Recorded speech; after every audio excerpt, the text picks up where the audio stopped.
on March 8th, International Women's Day celebrates the social, economic, cultural, and political achievements of women globally. It is an ideal opportunity to promote action to accelerate gender equality and commemorate the contribution of women to the growth and prosperity of our Federation. The theme for International Women's Day is Gender Equality Today for a Sustainable Tomorrow. Countries have already encouraged to promote the campaign theme, #BreakTheBias. The theme recognizes the contribution of women and girls in building a more sustainable future for all, and leading in the areas of climate change adaptation, mitigation, and response. It is also aligned with the prosperity theme of the upcoming 60th session of the Commission on the Status of Women, which speaks to achieving gender equality and the empowerment of all women and girls in the context of climate change, environmental and disaster risk reduction policies and programs. The campaign theme, Break the Bias, speaks to breaking the bias, discrimination, and stereotypes that exist in our communities, workplaces, homes, and places of learning, etc. Gender inequality today, with the environment and climate crises and disaster, poses significant sustainable developmental challenges globally and affects the most vulnerable and marginalized groups within society, particularly women and girls.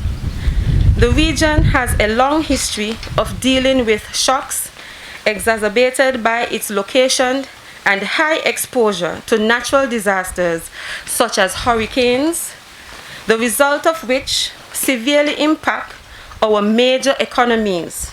It poses a threat to the sustainability of economic growth and increased poverty. This, coupled with the social, health, and economic crises brought about by the global COVID-19 pandemic, has deepened existing inequalities. Studies reveal that Latin America and the Caribbean is the most vulnerable region during the COVID-19 pandemic. The Economic Commission for Latin America and the Caribbean reports that the crisis has highlighted the importance of care for the sustainability of life and women's excessive caregiving.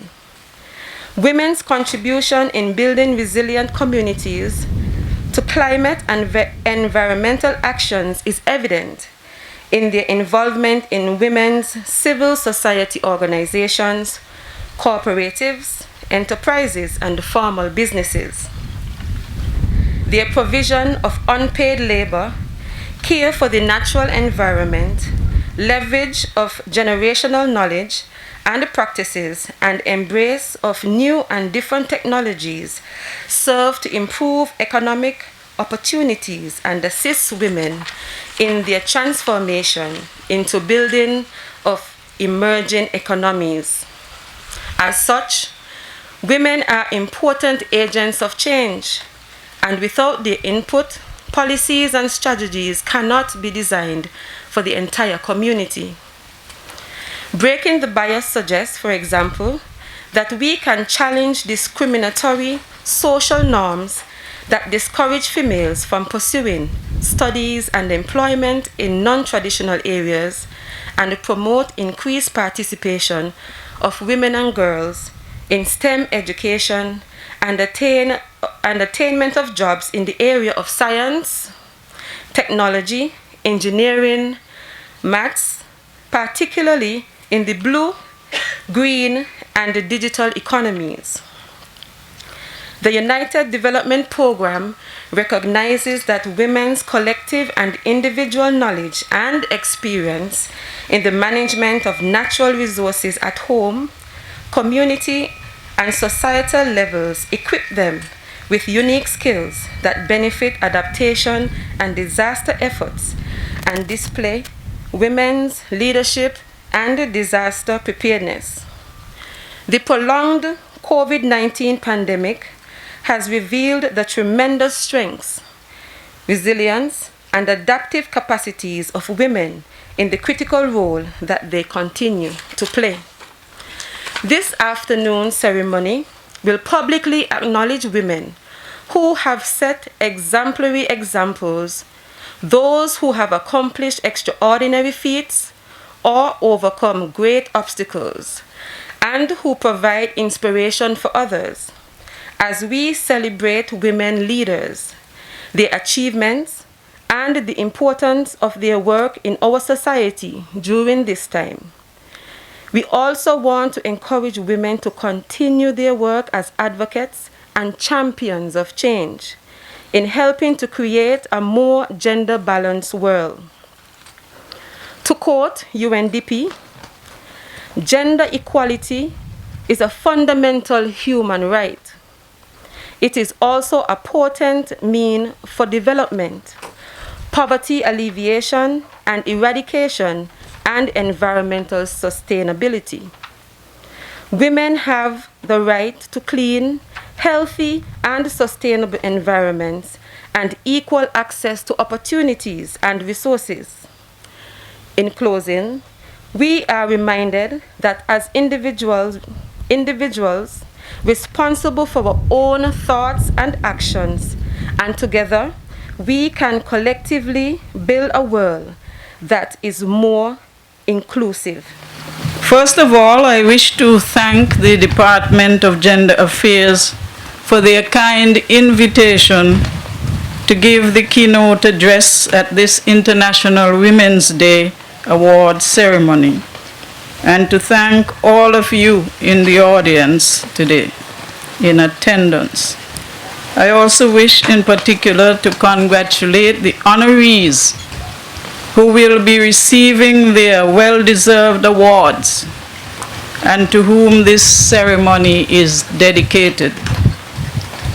I was extremely pleased to hear that there is a special Prime Minister's Award to be distributed to commemorate this occasion. For on this day, when we examine the status of women with a view to improvement, it is important to know that the head of our government is fully on board. You will note that this would be the first time in a long time that I have appeared on a stage. I've been trying to avoid it.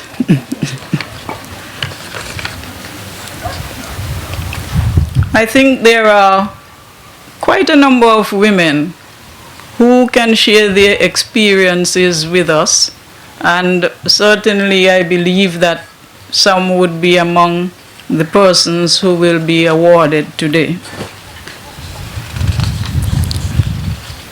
It occurred to me, however, that since I retired from politics in 1995, due to travels or other activities, I have always been unavailable to accept an invitation from the Department of Gender Affairs. So I am very happy that I was able to accept this one. Today, the 8th of March, is the annual day on which we focus on gender parity and celebrate the achievements of women worldwide. It gives us the opportunity to reflect on how far we have come and how much further we need to go. The international theme for 2022 is Break the Bias, while our local focus is Equality Today for a Sustainable Tomorrow. I use the word celebrate cautiously, for when the movement for women's equality started over a century ago, there was very little, if anything at all, to celebrate. The first international mobilization for equality is reputed to have formally started in 1911 with the suffragettes who marched in several countries, mainly in Europe, with the issue of the day being the right to vote. So you can say that from the start, the issue of equality for women was recognized as a question of human rights. And as you know, wherever there is injustice, people will eventually protest. Although the movement started over a century ago, it was only officially recognized by the United Nations when it declared January the 1st, 1995 to December the 31st, 1995 as International Women's Year. Of course, the issues in relation to the inequalities faced by women could not be adequately dealt with in 1 year. As momentum gathered, the United Nations extended the activities over a 10-year period and named the period 1975 to 1985 as the Decade of Women. Having joined the government in 1984, I was fortunate to represent St. Kitts and Nevis at the United Nations End of the Decade Conference in Nairobi, Kenya in 1985. As you could imagine, I took the opportunity to do some networking and learned from colleagues worldwide about the challenges women were facing everywhere and shared information on how we could overcome them. You may ask, why is an International Women's Day needed? It must be recognized that the disadvantages for women were grave, that equality could not be achieved overnight. It is a work in progress, and every year, women worldwide carry out various activities to advance the status of women. Here in St. Kitts and Nevis, like many other countries in the region and elsewhere around the world, we had our discriminatory issues to be dealt with. Some of them originated from colonial days, but we now had an opportunity to correct them. During the Decade of Women, various women's groups carried out a number of activities to mark the occasion. For most of the decade, I was a private citizen since I didn't join the government until 1984. But the inequalities that women faced was a subject that piqued my interest since the early days. I was invited to the various conferences in Washington as country vice president of the International Federation of Women Lawyers, where I first met other young lawyers and various participants, some of whom I have kept in touch with to this day. At these conferences, we had an opportunity to compare notes of what was happening in our various countries. So when I joined the government in 1984, as the first woman elected to Parliament in the Federation, I knew exactly where my focus would be. Even before I was elected to Parliament, I was invited to form part of the 7-person delegation from St. Kitts to negotiate our 1983 Constitution at Lancaster House in London with the British government. Nevis, of course, had its own team. The next time you look at a copy of our Constitution, look at Chapter 2 that deals with the fundamental rights and freedoms for our citizens.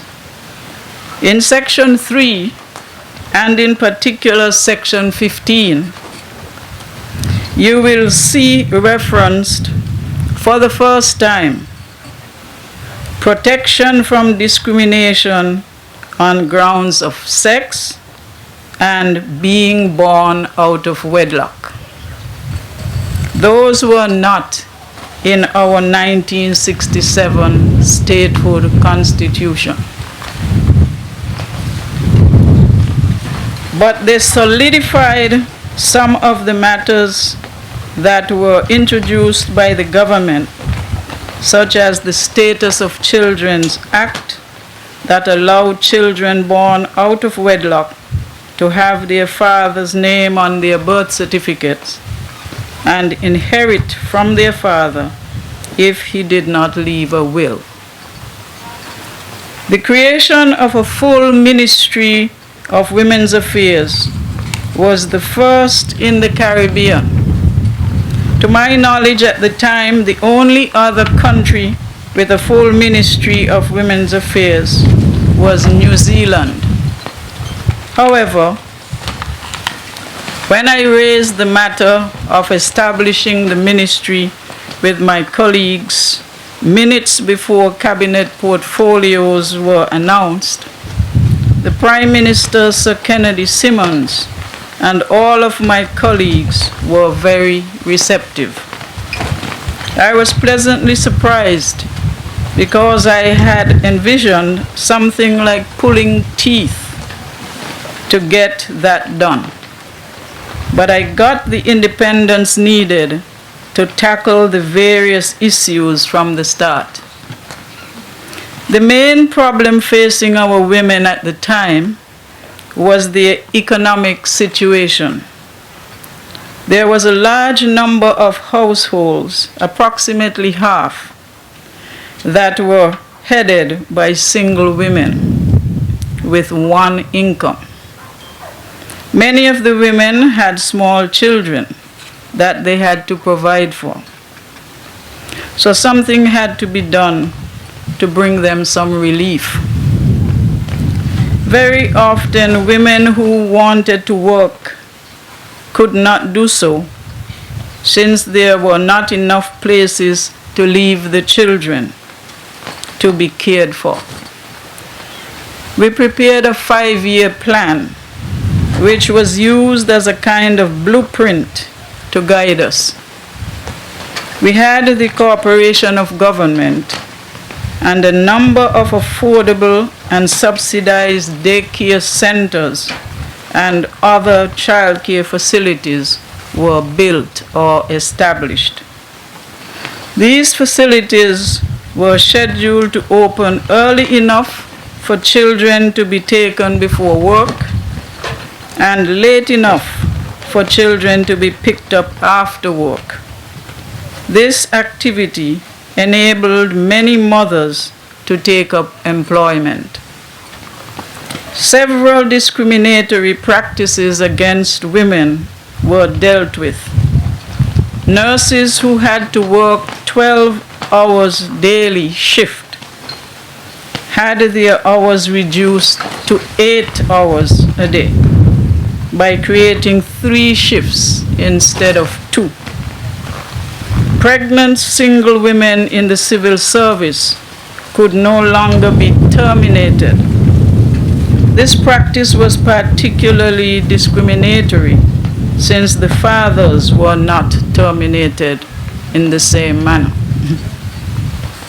One of the big steps taken during this period was the introduction of 13 weeks maternity leave with pay. for which there was much rejoicing. Young girls who were unfortunate enough to become pregnant and attending school could no longer be expelled at this critical time when they needed their education most. Another issue facing women was the fact that many of the employment opportunities open to them were low-paying jobs where they were paid less than men and promoted less. In addition to agitating for equal pay for equal work, the Ministry of Women's Affairs commenced a series of classes teaching women a number of traditional and non-traditional skills, which they were able to use to increase their income. These included such subjects as sewing, cake decorating, hairstyling, makeup, ham curing, plumbing, tiling, masonry, carpentry, and small equipment repairs. Women were able to save or earn making their children's dress clothes and school uniforms or decorating wedding cakes. They were also able to earn more money by doing so-called men's work, where the pay was much higher. Teaching non-traditional skills to women was not without its challenges. We were attacked by one newspaper for having women doing so-called men's work, but we ignored the noise and continued our mission, as the women were very happy to learn these new skills. I remember one day in the carpentry class, one lady said she was so proud of herself as she had a broken down back step that she could not afford to fix. And after attending the classes, she fixed it herself. Some reported saving money by tiling their own floors and fixing their small appliances such as toasters and irons. Years of feeling downtrodden had taken a toll on some of the women. So we introduced a series of self-esteem classes to help women feel good about themselves. In terms of the way forward, women and men could make this year 2022 and beyond a time when they actively continue to promote such issues as equal pay for equal work, wherever such inequality still exists. We must strive to put an end to the game of calling the work that women do by one name in order to pay them less, while labeling with another name the same work that men do in order to pay them more. Companies should start taking a proactive step to bring about gender parity in their organizations, since, as the local theme suggests, equality today will help to maintain a sustainable tomorrow. Women can help in this endeavor by looking at what is happening in their own workplaces. How much are men earning as compared to them? And what are the pay grades of women and men who are doing the same work? How often are men promoted as compared to women? Some matters may require women to have a seat at the decision-making table in government or in the private sector, where they can make their voices heard. There are other things that can be done, including networking with other women's groups to exchange ideas and prepare a plan of action. If you need to affect the legislation, you may consider getting into politics. We had classes in political education and organizing, which were open to all women. You must have a vision of the society that you would like to see unfold. Don't expect everything to be a bed of roses. There will be objection from those who would wish to impede your progress. And remember that there are some women who will be among your detractors. But you must be prepared to carry on, doing what you think is right or best for the society as a whole. You must develop a plan that would help you to focus. Our plan included forming what we called an interministerial council, made up of a point person that we identified in each ministry to advise us on issues in their ministries that would adversely affect women.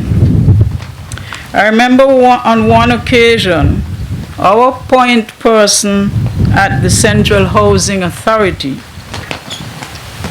advised us that the authority had prepared drawings for the construction of some low-income houses that we needed to examine. We looked at the drawings and realized that the layout of the house and of the kitchen in particular was not in keeping with how women work and use the facilities. We were able to suggest a different layout, and the necessary changes were made. It was beneficial, therefore, for us to have eyes and ears everywhere. It is not enough for women alone to try to deal with all the issues. I would like to send a special message to the men in our society. Gender equality is good for you and your families too.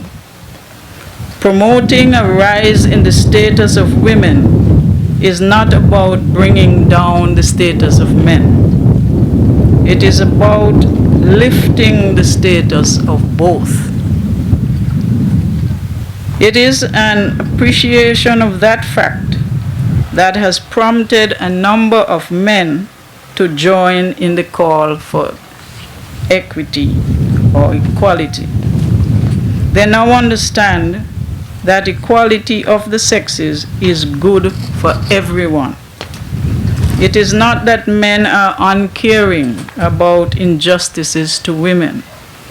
Often it is because they do not understand where women are coming from, since they have not walked in their shoes. As the United Nations suggested, the makeup of the parliament should reflect the makeup of the population, which is approximately 50-50. You are aware, of course, that worldwide and locally, we are nowhere close. That is therefore an area of gender diversity where there is much work to be done. In the private sector also, building a more diverse workplace makes good business sense. There was one other item on the ministry's agenda that was not completed by the time I retired from politics in 1995, and I have passed on the information to others. It is not something that government alone can do. It is something that private citizens can do with help from government and the private sector. I refer to a home or shelter for women and children needing to escape from physical abuse.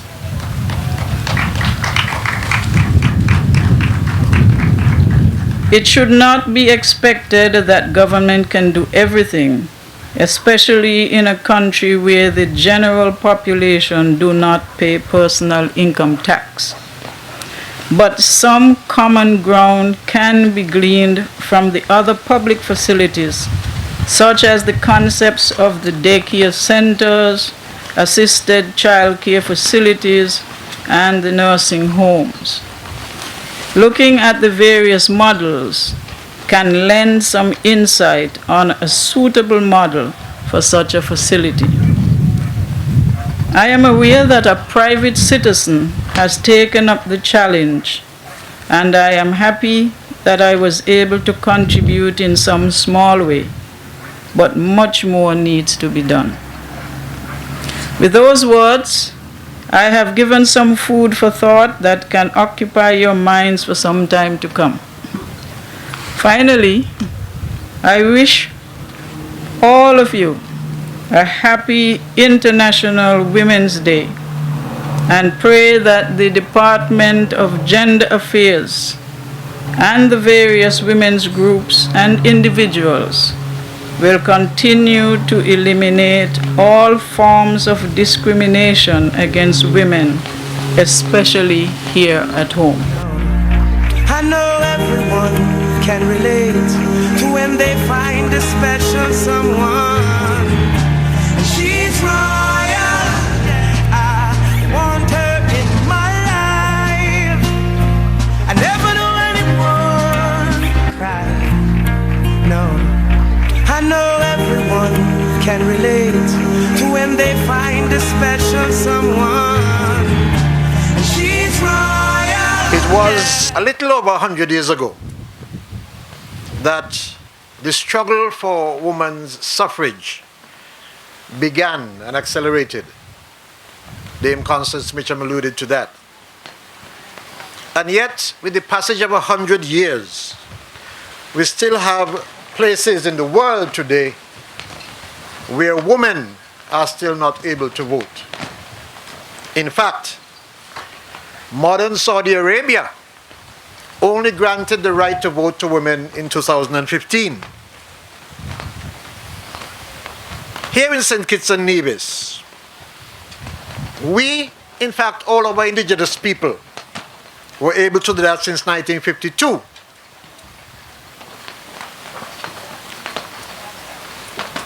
But yet, unmarried pregnant women were denied work in the public service or lost their jobs if they were employed in government and being pregnant without getting married. And that only changed in the 1980s. Children, you learn from Dame Constance, could not carry their father's name. Again, that changed in the 1980s.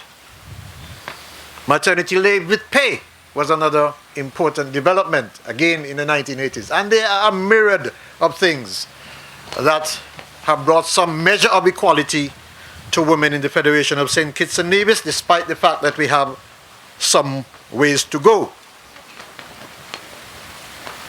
Today, however, despite all of the liberalization that we have seen, especially in our federation, one of the things that still trouble our women is the scourge of domestic violence.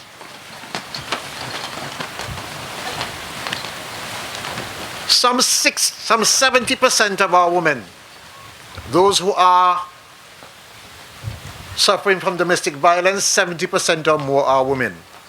It is a startling number. But despite all of that, which actually increased during the period of pandemic, I would like to think, and I hope you agree, that our women are resilient. Our women are strong. And our women folk are resourceful. The resourcefulness is expressed daily, repeatedly, constantly, and does not go unnoticed by the good thinking people in our Federation of St. Kitts and Nevis. On this International Women's Day, my task really is to congratulate those, particularly those who are being awarded today, or who were awarded today. And so I want to begin by not disnoticing the Department of Gender Affairs that has put on this event, and to congratulate them on the success of this event today. I want also to congratulate those who responded to the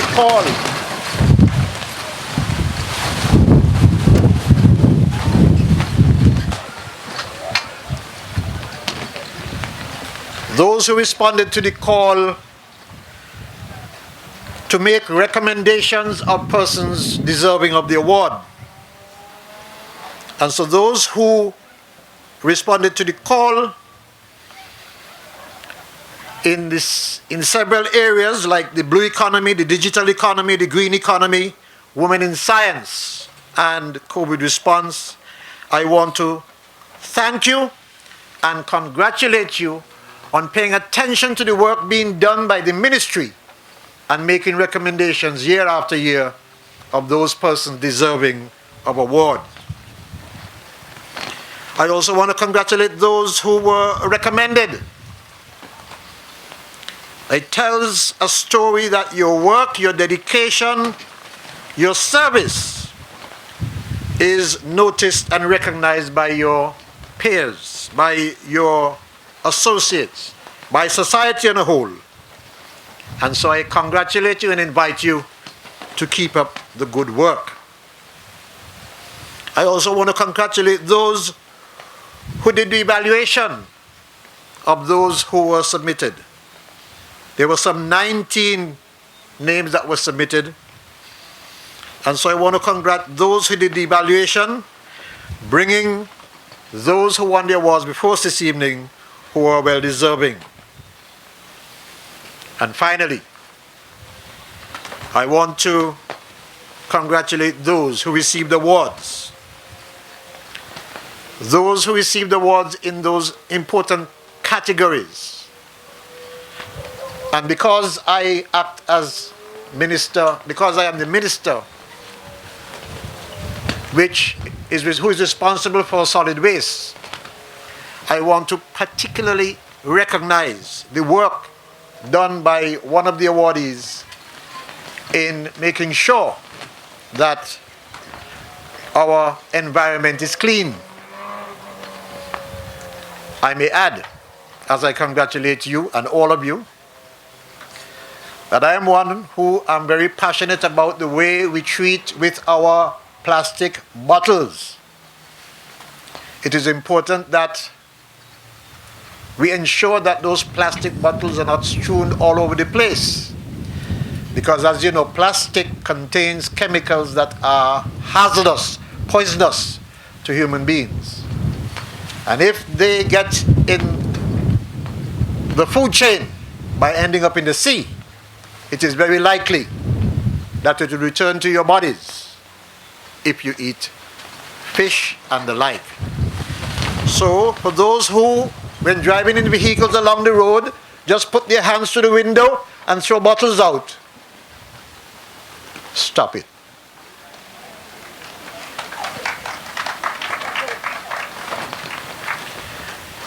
Those of you who are awarded today, let your light continue to shine.